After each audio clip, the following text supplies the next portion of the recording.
Muy buenas noches, soy Federico Reyes Heroles, bienvenidos a Primer Círculo. Buenas noches, soy Carlos Elizondo, bienvenidos a Primer Círculo. Y en esta ocasión vamos a hablar ya en los programas de cierre de año, una de las grandes sorpresas de este año, que ha sido el que los votantes están optando por todo aquello que tiene que ver con desvincular sus países de la globalización. Han sido tres, ha habido otros, pero tres grandes votaciones. Primero la de Brexit, donde claramente hubo un mandato para salirse de la Unión Europea, un mandato muy interesante porque es un mandato donde Londres y las grandes ciudades quieren quedarse, el resto del país quiere irse. Los jóvenes quieren quedarse aunque votan poco, la gente de mayor edad quiere irse. Luego está pues, obviamente el modelo Trump, el triunfo de Trump, que es una coalición populista muy curiosa porque es de derecha clásica en términos impositivos, ley y orden, lo que el Partido Republicano de alguna forma siempre ha sostenido, pero junto, y esa es la gran novedad, con lo que tradicionalmente es una agenda de izquierda, que es no a la globalización, no a los tratados de libre comercio. Ahí Sanders y Trump se tocaron, pero el punto es que esa coalición ganó la votación y ahora estamos todos con la incertidumbre que va a pasar respecto al Tratado de Libre Comercio. Y la última, que no es estrictamente así, pero tiene que ver con lo mismo, que es hace 15 días el referéndum en Italia, que lo pierde el primer ministro, un referéndum que pretendía modernizar el sistema político italiano y una combinación de anti-europeos y tradicionalistas derrotaron al primer ministro. Pero lo cierto es que el votante nos recetó una serie de sorpresas y el año entrante vienen otras votaciones. ¿Por qué, Federico? ¿Cuál sería, digamos, la raíz, crees tú, del problema? Yo creo que hay dos variables que son interesantes. Cuando se aprobó el Código Napoleónico... ¿Te vas a ir tan atrás? Bueno, es que es interesante porque son los sectores rurales también. Hay mucha resistencia en los sectores rurales. Napoleón aprueba su código, las ciudades le dicen bienvenido, nuevas formas de matrimonio, de asociación, de no sé qué. Y para implantarlo en el agro se llevaron 60 años. Entonces, hay aquí también una manifestación de los sectores rurales. El Roasted Bell, es cierto que son industrias, el cinturón que le dicen el cinturón enmohecido, el del óxido, es industria, pero también hay mucho de voto rural. En el caso del Reino Unido hubo mucho de voto rural, también de resistencia. Es decir, la globalización pareciera que toca primero a los sectores rurales y los enardece, porque el agro genera pasiones que están más allá de que te cambies de trabajo, es del amor por el campo, es una dimensión, por decirlo así, de cariño. Ahora, lo curioso es que el campo pesa muy poco demográficamente, entonces solitos pues, no pueden llegar muy lejos, salvo en sistemas políticos como el japonés, donde el agro tiene mucho peso porque está sobre representado. El agro solo no puede, lo interesante es lo que decías, que se sumaron otros.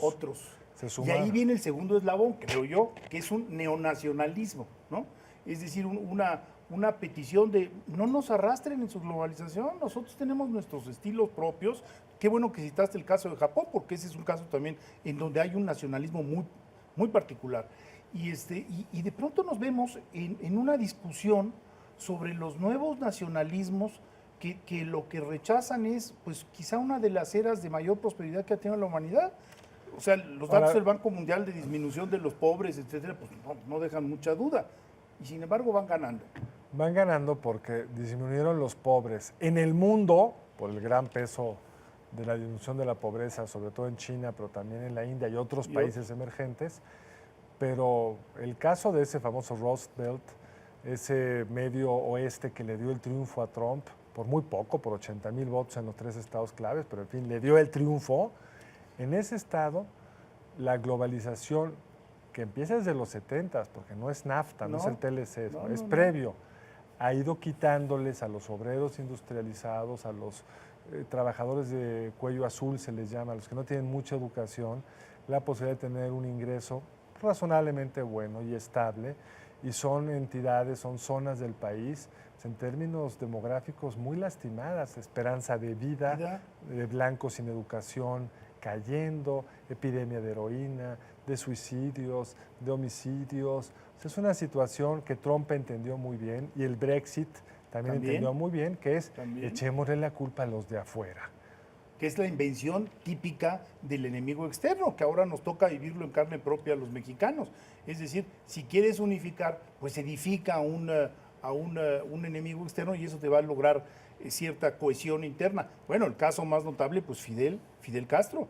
O sea, ese enemigo le permitió permanecer en el poder más de medio siglo, ¿no? Ese gran enemigo, cada vez que había alguna crisis interna, lo volvían a revivir de dentro y le permitió salir adelante. Ahora, yo no sé, los tiempos se vuelven muy confusos, ¿no? Porque el cinturón eh, oxidado, por traducirlo literalmente, pues como comentábamos en algún momento, ya estaba oxidado desde antes del TLC.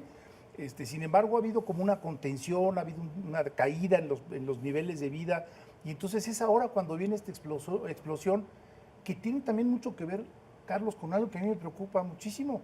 El señor Pepe Grillo, el candidato populista italiano, llamó a votar con el estómago.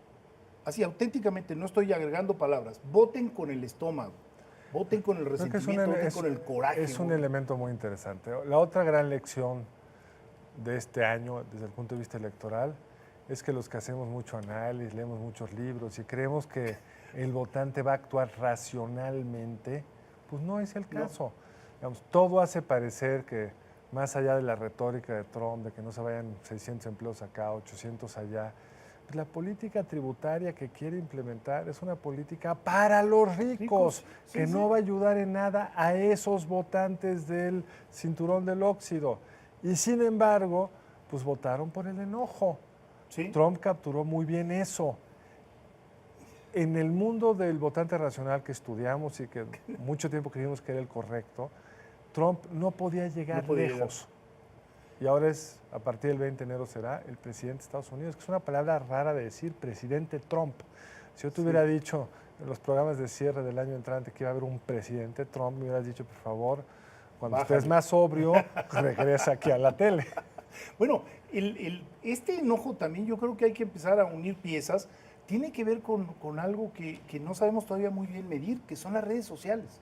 Es decir, este anonimato, este llamado a decir cosas que te irriten, aunque no sean verdad. Lo que publicó The Economist, decir, bueno, pues es el gobierno de las mentiras y ganan. Pero lo interesante es, sí, está la parte anónima de los que nada más patalean y reproducen, pero Trump lo decía con su cuenta, The Real Trump. ¿Sí? Él decía sus tonterías. Y lo que yo creo que se ha dicho mucho, pero no hemos acabado de entenderlo, creo que bien, es lo que te permite hacer las redes sociales es generar comunidades donde te repites. Toda esta discusión que hubo poco después de la elección, sí, de que si en Facebook no había incluso sacado propaganda de noticieros falsos, aquellos que por sus preferencias ya sabía Facebook que eran pro-Trump, le sacaban noticias falsas de cosas que supuestamente iba a ser Hillary, que no pensaba hacer, eran falsas, y aparentemente eso tuvo algún impacto en la elección. Antes, cuando éramos jóvenes, nos enterábamos por 1 o 2 medios. En México era 24 horas con Jacobo Zabludovsky, en Inglaterra en la BBC, en Estados Unidos había 3 cadenas, pero había un lugar donde se ordenaba la discusión. Ahora no hay eso. Bueno, y eso es algo que sí nos está moviendo los cimientos de lo que habíamos pensado como un proceso civilizatorio. Y es que tú obligaras a los candidatos, obligaras a los aspirantes a llegar al poder, a los partidos políticos, a ordenar ciertas ideas con argumentos y con información. Y ahora nos damos cuenta que pueden decir cualquier cantidad de mentiras y pueden llegar al poder. Y no pasa nada. No pasa absolutamente nada. Y no solo nada. Mentiras, sino comportamientos. Si también pensábamos que había ciertas cosas que en un país desarrollado, con una democracia más o menos establecida, pues no podías tener un candidato a la presidencia que no presentara sus declaraciones impositivas. Sí, claro. Bueno, por ejemplo. Que no iba a hablar mal de las mujeres, como habla Trump y las historias que hay de presunto acoso sexual. Ahora, yo creo que podemos hablar de este programa pensando que viene una gran elección el año entrante, que es la presidencia de Francia. Sí, de acuerdo. Si gana la señora Le Pen, que está haciendo la misma combinación que Trump, que es un discurso nacionalista, de orden, antimigrante, típico de derecha, con un discurso anti-libre comercio, antimercado, pro derechos sociales, aunque no sean pagables, típico de la izquierda. Y aunque hoy parece que hay 2 candidatos fuertes por el lado de la derecha y del socialismo, ya que Hollande decidió no competir, aún ahí no podemos, a pesar de que el esquema de segunda vuelta en principio agrupa a todos contra Le Pen, que fue lo que vimos hace varios años cuando su papá quedó contra Chirac en la segunda vuelta, para sorpresa de todos, no podemos excluir eso. Y si ganara Marine Le Pen la presidencia de Francia, es el fin de la Unión Europea. Bueno, por eso yo creo que hay esta búsqueda de un liderazgo occidental que pues no va a ser el señor Trump.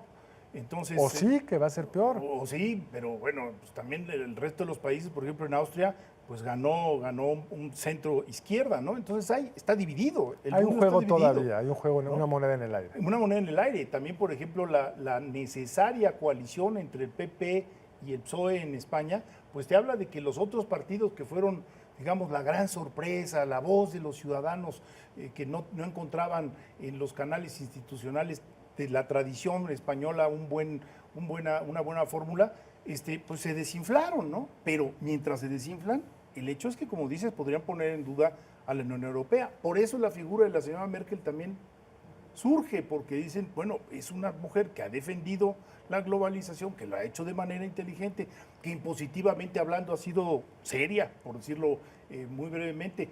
El liderazgo de eso que conocíamos como la globalización está ahorita en entredicho, ¿no? Absolutamente. Pero bueno, será un tema que tendremos que ir viendo a lo largo del año entrante. Muchas gracias por acompañarnos en esta emisión de Primer Círculo y nos vemos el lunes entrante. Nos vemos la próxima en otra emisión de Primer Círculo.